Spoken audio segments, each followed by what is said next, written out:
Even a little bit of exercise can prevent disease and increase life expectancy. Buck's Ice Cream is recalling all sales of its no sugar added peanut butter and jelly flavor due to a threat of salmonella. This bench is made out of triple wall layering, which is sturdy yet easy to lift. There has been slight relief at the pump the past few days. New Jersey residents can't do this alone, and there are still many of them in need. More bad news for Lance Armstrong as Nike has broken ties with the cyclist. Here at Yale University, where the cost of being a student is well over $50,000. Over a month ago, Superstorm Sandy brought unbelievable damage to the Northeast, but especially to the shorelines of New Jersey. I was so devastated, I don't remember the days practically. It was just very difficult. Paula Murdoch of Point Pleasant never had serious damage done to her home until Hurricane Sandy. Well, in the room we're standing in now, we probably had about a foot to 18 inches. It's a step down, so the next room up had about 2.5 feet, as far as we know. Murdoch found herself lucky that so many people were willing to help her after Sandy left her with little of a home. When we finally started cleaning out, the Department of Works picked up as much garbage as they could. They were very kind. All the neighbors around here, this neighborhood is spectacular. Point Pleasant Councilman Robert Sabowsik experienced firsthand the impact Sandy had on his residents. I've had people cry on my shoulder, I've had people traumatized, people in shock.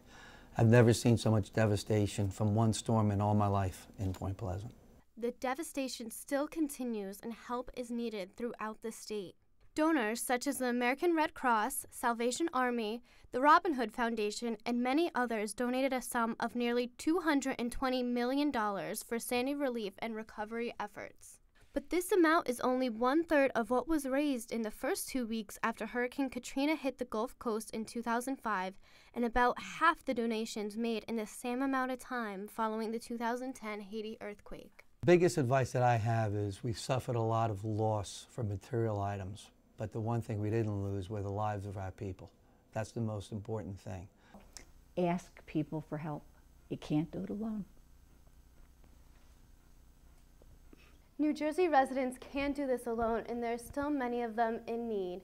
You can go online to sandyrelief.org to either place a donation or find out where you can volunteer to help restore the shore as fast as we can. Reporting, I'm Melissa Gorman. Senior citizens are stepping into a healthier lifestyle with Silver Sneakers classes. It's a program offered at the Wallingford YMCA for seniors to exercise at a slower pace. I really feel much better doing it, but then I also enjoy it. Certified instructor Kathy Powell makes sure her students get the most out of her classes. We work on balance, we talk about nutrition, we talk about the new science that's coming out. Best of all, it's free for those that are on Medicare. Their insurance will cover it, so that's a good benefit. That's a big issue for some of the older people because they can't afford a gym. Trainers like Danielle Belly of LA Fitness in Hamden says getting enough exercise is important as we age. But they want to continue to do light strength training, build bone density as they get older. So you want to continue to have an active lifestyle. According to Paying for Senior Care, the percentage of leisure time Americans over 65 spend watching TV is 55%, while the percentage of leisure time Americans over 65 spend exercising is only 3%. Using these resistant ropes, senior citizens can improve their endurance. Taking advantage of strength exercises with weights helps to build muscle tissue and decrease the chance of falling. I go dance, I go do everything exercise, and I play Zumba with my daughter. Whether you're at a Silver Sneakers class or at the gym, even a little bit of exercise can prevent disease and increase life expectancy. Reporting in Wallingford, I'm Melissa Gorman. For these Yale students walking on campus, this will be their first presidential election they are able to vote in, and many, like Emily Ullman, will be sure to be at the polls. It's an important personal right to exercise. It's not just something that I choose to do. I've put a lot of thought into who I'm voting for. Student loans are a big issue close to campus. The Democratic and Republican parties have very different plans. President Obama has successfully fought to prevent federal student loan interest rates from doubling for more than 7 million students. The president has also strengthened the Pell Grant program, provided students with the American Opportunity Tax Credit, and has invested in community colleges. Democrat Speaker of the House Brendan Sharkey says we need loans to survive as a society.